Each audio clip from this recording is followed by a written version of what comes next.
Hola, soy Montse García, soy la profesora de Facioterapia DienChan y os presento DienChan Clinic, el tercer nivel de facioterapia en el que vamos a profundizar en otros planos que tenéis en el libro.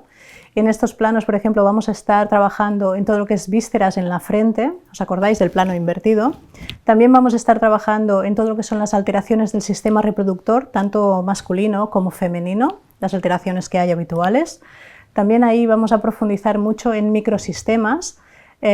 Jugaremos con estos microsistemas, veréis que es divertido, porque por ejemplo tendríamos de los agujeros nasales, ¿vale? Estos serían ovarios, y luego tendríamos toda la zona de lo que se llama filtrum, que es el útero, ¿vale? Imaginaros, ovarios, útero.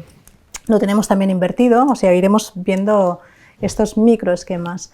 Otra cosa que también vamos a profundizar es en los pares craneales, que en el libro también tenéis el esquema, pero aprenderemos a jugar con ellos, que esto nos llevará a multiproyecciones en las que vais a ver que, por ejemplo, el 34, ¿os acordáis que era hombro? También es pie, y el 34 pertenece a los pares craneales a lo que sería vista. Y veréis como haciendo una multiproyección en la que se va a replegar ese 34 va a coincidir con el 16, ¿os acordáis? Que era el ojo de Penfield. Veréis cómo los dos se van a unir.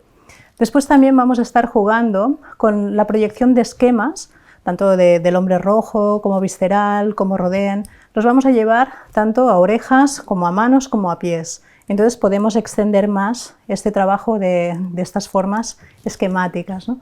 Y luego también jugaremos con este todo es uno y uno es todo, un poquito como lo que os he explicado del 34 y el 16.